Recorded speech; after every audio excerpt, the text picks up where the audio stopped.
Mesdames et messieurs, bienvenue dans Passion Transport, l'émission pour les passionnés de mouvement et de voyage. Et pour ce nouveau numéro de Passion Transport, nous avons la chance d'accueillir Bénédicte Weibel. Bénédicte Weibel, bonjour. Bonjour à vous et à tous et à toutes. Et comment il faut dire Grüezi aussi? Grüezi, non, je ne viens pas de Zurich. D'accord. Un petit mot sur vous, vous venez d'où? Je suis originalement, je me sens encore comme Solerois, parce que je suis grandi à Soleure. J'habite depuis des décennies à Berne, alors très proche. Mais quel parcours, Bénédicte Weibel, un parcours incroyable, très riche.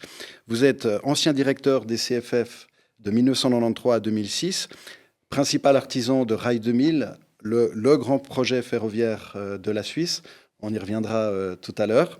Vous êtes aussi ancien président de l'Union internationale des chemins de fer. Vous avez été de 2003 à 2007 membre du conseil d'administration de la SNCF, donc des chemins de fer français. Et puis aujourd'hui, vous êtes conférencier sur des thématiques très diverses liées au transport, à la mobilité, au management. Donc on a vraiment cette chance de vous accueillir. Vous avez aussi une carrière d'écrivain. Vous avez écrit, d'ailleurs, on a tous ces livres ici sur le plateau, qui nous montrent cette richesse et cette passion de la littérature qui est la vôtre. Bonjour Bénédicte. Bonjour. J'ai envie de vous poser une question plutôt banale. Prenez-vous fréquemment le train? Ah oui, moi je prends le train. Je suis surtout quelqu'un qui prend le train et qui est piétonnier. Ça, c'est très bien. Et vous êtes venu en train ce matin à bien Neuchâtel? sûr. Quelle question? Non, c'est logique, mais qu'est-ce que vous aimez dans le train? C'est idéal, j'aime vraiment rouler avec le train. Là, j'ai écrit sur mes 100 livres préférés pendant toute ma vie. La plupart de ces livres, j'ai lus dans le train. En venant ici, j'ai pu me préparer sur cette émission, ce que je ne pourrais pas faire en voiture. Je peux regarder vers l'extérieur, je peux réfléchir même sur moi-même. Alors, moi, j'aime chaque trajet avec le train. Comme ça a été dit en préambule, vous étiez à la tête d'une très grande entreprise ferroviaire, les CFF, une entreprise de plus de 30 000 employés, ce qui requiert des qualités de management. Et vous aviez pris les CFF en situation difficile. Et vous avez pu ramener l'entreprise en bénéfique et compétitive. Certainement un de vos grands projets, Rail 2000. Comment avez-vous vécu ces moments difficiles de management où vous devez faire face à une entreprise déficitaire pour la ramener à une entreprise bénéfique et concurrentielle? C'est vrai que quand je suis entré au CFF, 1978, on avait un déficit record de plus que 700 millions de francs. Jusqu'à 1986, le déficit cumulé ont augmenté presque jusqu'à 8 milliards de francs. Alors, c'était toujours là cette pression financière. Du reste, c'était presque 39 000 collaboratrices et collaborateurs à ce temps. Et le pire de toutes les années que j'ai vécues, et il y a une journée dans ma vie qui a tout changé. C'était le 8 mars 1994, où il y avait le grand accident d'un train avec du pétrole qui a explosé à Zurich-Affolter. Hein. Tous les bâtiments autour sont brûlés. Beaucoup de personnes qui ont tout perdu là. Hein. 13 jours plus tard, c'était l'accident à Däniken où une grue a tourné le faux moment et il a coupé un train qui est parti. Il y avait 9 morts. Et le 29 juin de cette année, 1994 encore, il y avait ce déraillement d'un train à Lausanne, au centre de la gare, qui avait des wagons avec une essence hautement toxique. Il faudrait évacuer le centre de Lausanne. Alors imaginez-vous ça. Ça, c'était vraiment le temps de loin le plus difficile. Alors, on avait ça, on avait les finances. Et là, j'ai trouvé une réponse sur une question. Comment je peux dialoguer avec presque 40 000 cheminotes et cheminots? Et j'ai trouvé la formule.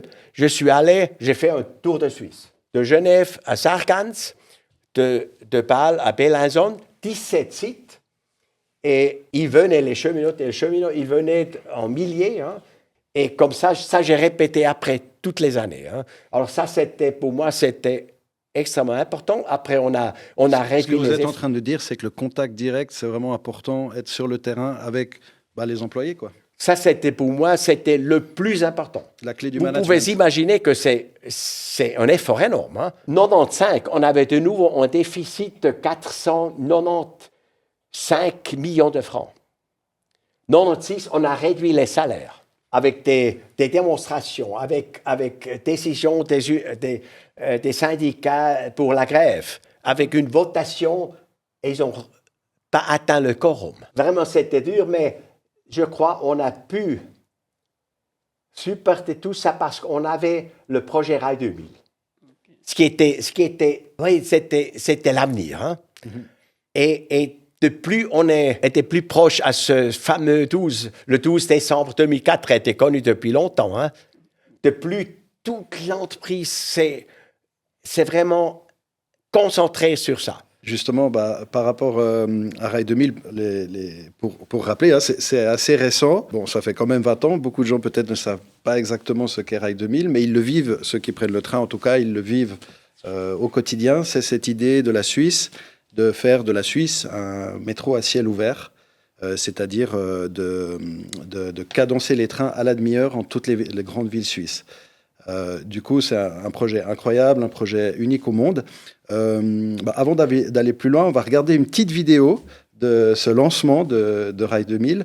Voilà, je vous invite à regarder cette petite vidéo qui rappellera certainement de bons souvenirs à M. Weibel. Courtisé, ravi, le directeur des CFF refuse de dresser un premier bilan du changement. Il est encore un peu trop tôt. Naturellement, on aura des instabilités parce qu'il y a des événements qui arriveront aussi dans le futur. Et je peux constater jusqu'à maintenant que ça marche assez bien, même très bien ce matin. Mais bon, il faut pas exagérer parce qu'il n'y a pas trop de clients le dimanche matin. Le transport des marchandises atteindra sa pleine capacité mardi. Mais pour crier victoire, le directeur des CFF attendra surtout demain matin avec la clientèle des pendulaires. Monsieur Weibel, vous voyez ces images de vous, hein, il y a plus de 20 ans maintenant. Vous vous souvenez de cette date? C'était quelle date exactement? Et votre réaction par rapport à cette vidéo, ces images qu'on vient de voir? Comment je pourrais oublier ça? Hein? C'était le 12 décembre 2004. La meilleure journée pendant tout mon temps au CFF. On était tous sur la place 3 heures le matin.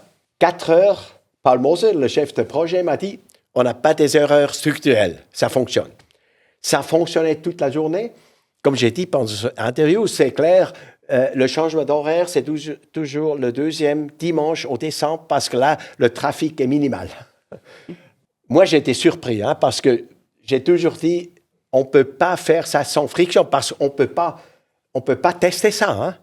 On ne peut pas tester. Alors ça, quand même, c'était une journée qu'on n'oublie jamais. Rail 2000 est sans doute l'un des plus grands projets, ou disons le projet phare du ferroviaire suisse, qui a amené beaucoup de changements, de réformes, et qui, en quelque sorte, donne envie d'être en Suisse et de prendre le train. Mais avec le recul, à votre avis, quel est le type de projet novateur que les CFF devraient mettre en place pour marquer encore un autre tournant décisif dans le ferroviaire suisse? Ce qu'il faut chercher, c'est un nouveau projet de rupture pour un saut de qualité sur tout le réseau. Et quand on voit ce réseau, avec tous ces nœuds, il y a 2 régions où la population monte très fortement. C'est la région lémanique et entre Lucerne et Zug.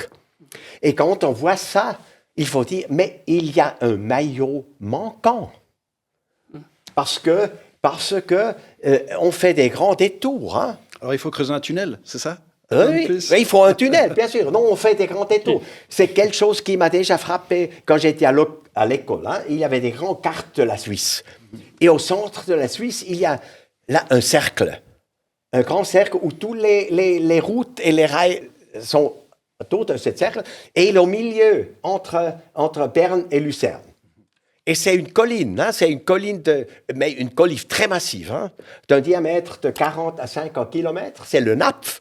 Mais on se sent quand même comme les champions du monde des tunnels. Hein. On a percé les Alpes, mais partout. Mais pourquoi on ne pourrait pas faire? Et du reste, ce n'est pas seulement pour le chemin de fer, c'est la même chose pour la route. Parce qu'on fait des détours énormes. Quand même, pour rebondir aussi, c'est un projet... on invite alors les nouveaux managers et planificateurs des CFF à vous écouter. Hein, un nouveau tunnel. Pour revenir sur Rail 2000... ce qui est quand même incroyable, enfin, pour les téléspectateurs aussi, c'est qu'on est quand même les champions du monde en Suisse du train. Cette cadence à la demi-heure entre les grandes villes et aussi dans des petits villages est unique au monde, hein, il faut bien le dire. On se demandait en introduction pourquoi cette cadence, en fait, ce souci de la cadence à la demi-heure. Alors oui, la Suisse est un pays très dense. Oui, la Suisse... ces montagnes, cette nécessité de relier les gens les uns aux autres. J'ai envie de vous poser un peu une question. Vous venez de Suisse allemande. Ne pensez pas que la Suisse a aussi ce souci de connecter des régions linguistiques? On le voit avec le Gothard, par exemple, la Suisse romande et la Suisse allemande avec le Tessin. Et là, ces trains qui connectent toute la Suisse et qui connectent les régions linguistiques. Pour nous, c'est important en Suisse d'être en communication, notamment avec le train, avec les Suisses allemands, les Tessinois, etc. Mais absolument. Je ne peux rien dire de plus. C'est le système qui, aussi du point de vue fiabilité, est le meilleur. Hein. On peut vraiment faire de partout à partout. Ça, c'est que possible parce qu'on est un petit pays, hein. Et parce qu'on est un pays riche, hein, parce que ça coûte aussi. Mais c'est vrai, quand on avait le Eurofoot des femmes, hein, j'ai vu une évaluation des médias sociaux. Et partout, de tous ces visiteurs de partout en Europe, c'était mentionné le premier point, le système de transport public est fantastique. D'après vous, en Suisse, pourquoi on est les champions du monde du ferroviaire en Suisse? On relie les petits villages, on passe sur les montagnes, on creuse des tunnels. Oui, parce que le système, vraiment de partout à partout, au moins chaque heure, et dans beaucoup des cas, chaque demi-heure. Quand je vois qu'entre Orsières et Martigny, on est dans chaque direction, 24 trains. Entre Salzbourg et Klagenfurt, quand même deux capitales des Länder, hein, on a 16 trains par jour. Hein. Alors, on voit, on a un niveau extrêmement élevé. Et quand je vois que la première moitié de l'année, on avait un record en termes de voyageurs et un record en termes de ponctualité, je dois dire chapeau, hein, c'est fantastique. On a toujours dit, Rail 2000, c'est plus vite, plus fréquent et plus direct. Je voulais aussi rebondir exactement avant de passer à une autre thématique. Une cadence à 15 minutes, est-ce que c'est réalisable, c'est réaliste? C'est réaliste. On est l'avis qu'on pourrait le faire déjà sur le réseau existant. Naturellement pas à travers tout le pays, mais les relations vraiment fortes, hein, on pourrait le faire. Du reste, on a cette cadence de quart d'heure, on a aussi sur les RER. Hein. Alors, ça, c'est quand même un pas, je pense, inévitable dans vraiment les tronçons qui sont très chargés. Un petit mot sur la littérature chez vous, qui a pris une grande place. On voit tous ces livres sur cette table. Mobilitätsmenschen, nous les hommes de la mobilité. On a par exemple ici un ouvrage consacré à la simplicité, l'art d'aller à l'essentiel. On a vraiment chez vous, non seulement je dirais un goût de la littérature, vous êtes fils d'imprimeur de génération en génération. Donc vous avez baigné dans les livres, vous lisez tout le temps, ça c'est ce qu'on peut découvrir sur vous. Et vous écrivez ces livres. Pourquoi cette passion chez vous de la littérature et de la transmission d'idées? Pour la passion pour la littérature, ça a commencé déjà très très tôt. Moi, je dis toujours, j'ai 4 constants dans ma vie. La première, c'était les livres. La deuxième, c'était les montagnes et surtout les rochers. Le troisième, c'était ma femme, Verena. Et la quatrième, sur l'autre chronologique, c'est le chemin de fer. Le ferroviaire. Les trains. Alors, j'ai toujours lu. Non, j'ai écrit ici, c'est un livre sur livre. Hein, et que j'ai lu tous les volumes du Karl May. Hein. C'était environ 25 000 pages. Et c'est pourquoi j'étais aussi très marqué par les livres. Hein. C'est pourquoi j'ai écrit ce livre sur les 100 livres qui m'ont touché, qui sont restés dans la mémoire, et surtout aussi parce que je lis tellement que j'oublie beaucoup. Hein. J'ai commencé il y a plus que 30 ans de noter tous les livres que j'ai lus et de quoi il s'agissait, et quelques citations, etc. Et quand j'ai écrit ça, je veux dire, c'est quand même incroyable parce que cette littérature m'a apporté, hein, et dans tous les domaines, comme seulement le plaisir, mais aussi du côté management. Hein. Par exemple, quand j'ai un bouquin que j'aime, hein, Shackleton, le voyage à travers de l'Antarctique, qui est complètement raté, hein, mais ils ont, après 650 jours, tout le monde, tous les 28 hommes étaient sauvés. Hein. Et cette histoire, j'ai commencé à lire un bouquin d'aventure, mais après, c'est un bouquin de management. Hein.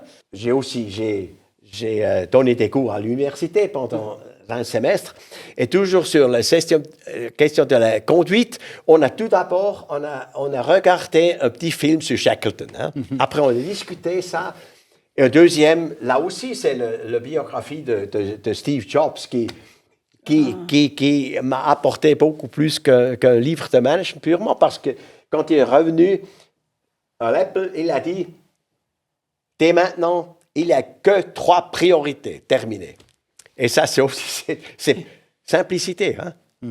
Il faut se concentrer. C'était aussi une des leçons après 94, l'année des accidents. C'est aussi, il faut se concentrer sur les points qui sont vraiment importants. Et le reste, il faut oublier. Hein? Et voilà, d'élaguer en fait. Ouais. Mais c'est en fait vos livres, hein, on comprend, c'est presque des livres de développement personnel, on a presque envie de dire, hein, de conseils aussi de toutes vos années de management, quoi. Oui, bien sûr, dans chaque livre, il y a un élément personnel. Il y a par exemple celui-là, hein. Das Jahr der Traume. Oui, l'année des rêves, hein. 1968 et le monde aujourd'hui, hein, parce que je crois toujours que c'est un cadeau que j'étais jeune dans les années 60. Après coup, je crois que c'est le décennie avec le moins de soucis dans l'histoire. Hein. Là, et je peux vous dire, hein, quand vous étiez jeune, hein, ces années 50 étaient assez tristes, écrits, hein, et vous avez entendu la première fois les Beatles et les Rolling Stones, hein, c'était tous ce sound et cette atmosphère. Hein, c'est pourquoi mais c'est pas sur moi, hein, c'est vraiment très. Chaque livre est très recherché. Vous avez envie de montrer une époque, comment... Oui. Il y a un livre dont on peut parler, Warum wir arbeiten, traduction, hein, pourquoi nous travaillons. Alors, votre postulat, c'est qu'à l'époque, on travaillait simplement pour survivre, et aujourd'hui, on travaille parce qu'on doit donner un sens à nos vies. C'est juste, c'est bien résumé? Oui, c'est bien. Tu restes aussi, quand j'ai écrit un mot dans ce livre, j'ai dit, le travail, c'est le sel de la vie. Hein. Ça fait identification, etc.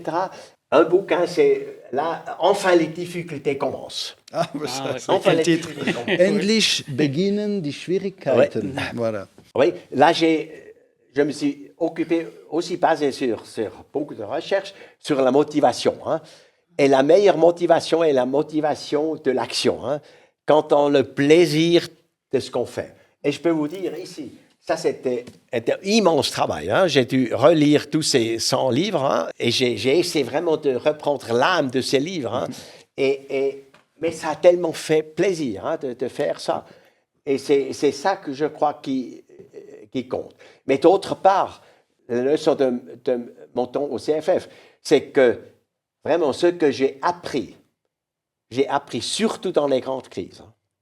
Ça, c'est aussi une leçon. Hein. Ça commence... Du reste, on n'a pas encore cité la dernière grande crise, hein, la panne d'électricité. Oui. En 2005. Des réseaux CFF. Des réseaux, oui. Tout le monde est resté hacké. Mais c'est très intéressant, en fait, cette idée. Enfin, peut-être vous n'êtes pas montagnard pour rien. Vous aimez la difficulté pour arriver au sommet. On imagine, c'est un peu cette image, peut-être qu'elle vous parle. Moi, j'ai eu quelqu'un qui m'a promu énormément au CFF. C'est le président de la direction générale. C'était un roman. Du reste, c'était 3 qui m'ont promu. C'était tous des romans. Carlos Rojo, Roger Despons. Et Roger Despons m'a dit, vous pouvez faire une grande carrière, mais il faut encore gagner quelques expériences de management ailleurs. Il m'a envoyé une demi-année chez le vice-président du conseil, c'était Pierre Arnold. Pierre Arnold, à ce temps, le manager phare de la Suisse, grand patron de la micro. Hein. Et vraiment, c'était superbe. Hein. Je lui ai suivi jour par jour. J'étais dans les séances qu'il a tirées et tout ça. Et il y avait une qualité qui m'a frappé quand il était attaqué. Et ce temps, c'était assez souvent le cas. Il y a ce mouvement printemps micro, etc. Il est devenu toujours plus fort. Une fois, j'ai parlé avec lui, ça, et il m'a dit, vous savez, mon principe, c'est enfin les difficultés commencent. Et j'ai dit, alors ça, je reprends pour moi. Et j'ai encore écrit ce livre sur ça, et parce que j'ai fait beaucoup de recherches. Alors, ça vient pas de, cette phrase vient pas de Pierre Arnold, c'est Niccolò Machiavelli qui a dit. Voilà. Parce que dans les difficultés, quelqu'un peut prouver qu'il peut faire quelque chose. Sans transition, on aborde à présent la thématique de la digitalisation, qui est une thématique qui vous tient à cœur. Quels sont les avantages, éventuellement les inconvénients de la digitalisation dans le ferroviaire, dans les transports en général et dans le ferroviaire en particulier? Bon, c'est le sujet d'aujourd'hui. Aucune journée où il n'y a pas de débat sur sur l'intelligence artificielle. Et une chose pour moi, c'est clair, que je ne peux pas m'imaginer une institution qui se prête plus pour ça qu'un chemin de fer. Tout se base sur les informations du passé. Et c'est ça exactement la force de l'intelligence artificielle. C'est qu'elle peut maîtriser aussi une énorme quantité de ces dates, mais seulement du passé. Le visage du chemin de fer change, les câbles disparaissent, les signaux disparaissent. On peut augmenter la capacité sur le réseau existant. C'est inévitable qu'on fait le pas maintenant parce que notre système de radio est basé sur G3, GSM Rail. Et ça, c'est 35, c'était passé. Alors, ils vont tout cas changer. Et imaginez ça, un poste d'enclenchement sans tous ces câbles, sans les signaux. Géré par une intelligence artificielle. Et géré, et c'est aussi clair, un centre de commande. Effectivement. Elle sera certainement meilleure que tous les êtres humains pour maîtriser un système tellement complexe. Oui, c'est la notion de cantonnement, effectivement, qui est actuellement physique. Mais avec l'intelligence artificielle, on aura des cantonnements virtuels, donc qui peuvent être dynamiques aujourd'hui. The moving block. Voilà, exactement. Yeah. Ce sont des cantons. Les cantons, c'est un espace où le train, on ne peut avoir qu'un seul train à la fois. Et c'est ça que je reproche à la politique officielle de chemin de fer, qu'on a des douzaines et des douzaines de projets de béton, mais ce projet n'existe pas encore. Évidemment, les CFF s'occupent de, mais il faut lancer le projet. Et ça n'existe pas encore. Et ça, parce que je sais que la Deutsche Bahn, ils ont lancé ce projet déjà en 2000. Alors, une deuxième thématique qui nous tient à cœur aussi, c'est effectivement la transition écologique. On a vu en 90, l'administration fédérale avait un objectif de faire passer l'empreinte carbone de 20% de 90 à 2020. Mais finalement, l'objectif n'a pas été atteint, mais il y a eu quand même tout de même un recul, effectivement, une diminution des gaz à effet de serre. Paradoxalement, on voit en 90, selon les statistiques, il y a eu la part des émissions de gaz à effet de serre des transports était à peu près 27%. En 2023, on 33. est passé à 33,6% pour être juste. Donc, est-ce qu'il n'y a pas là une défaillance de la politique Mais absolument. Et c'est encore pire parce qu'on vient de voter une loi sur les objectifs en matière de production du climat.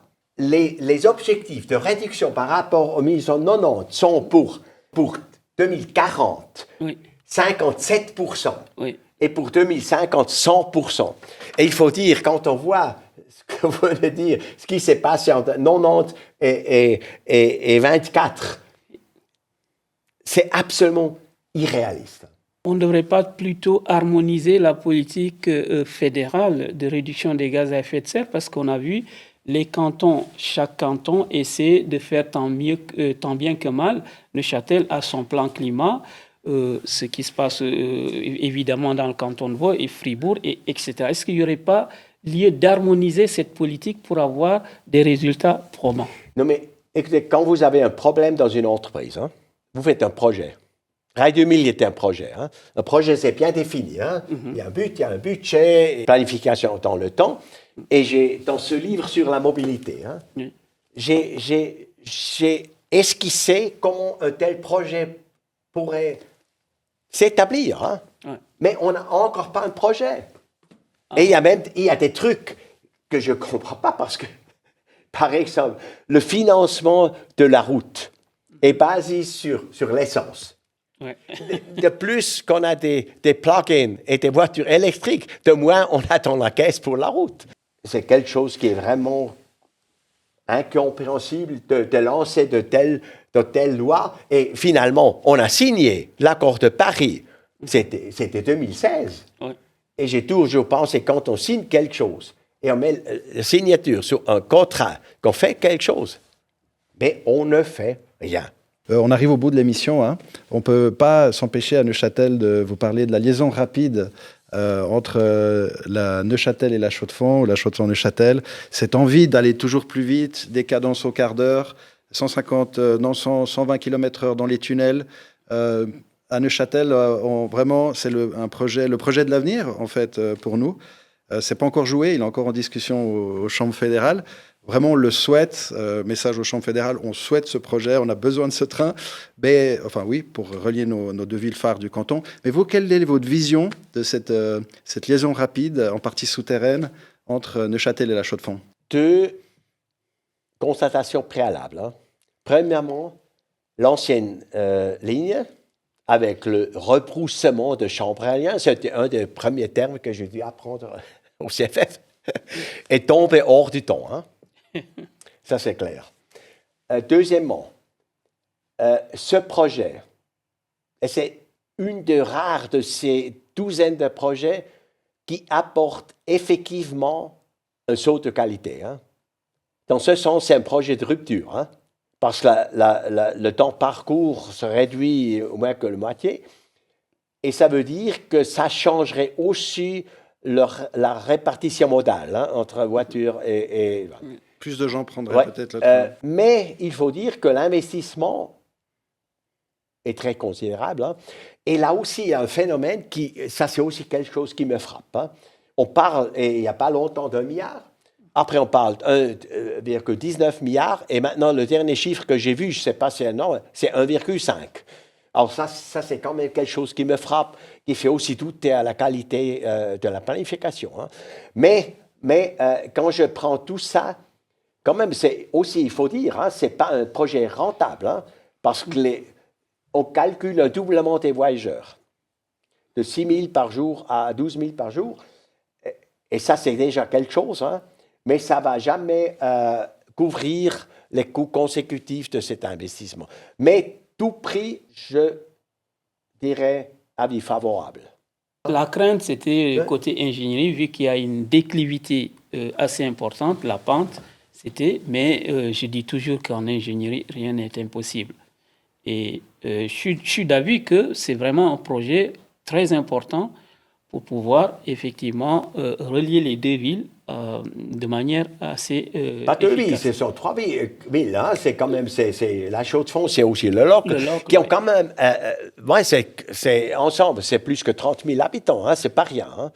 Donc c'est pourquoi je crois, et du côté technique, alors j'ai toute confiance sur les ingénieurs là, de CFF qu'on peut maîtriser ça. Ça correspond aussi à l'esprit de notre région, un esprit novateur. On a les montres, on innove, en l'occurrence un projet unique au monde par rapport à sa vitesse, par rapport à sa déclivité et cette vitesse.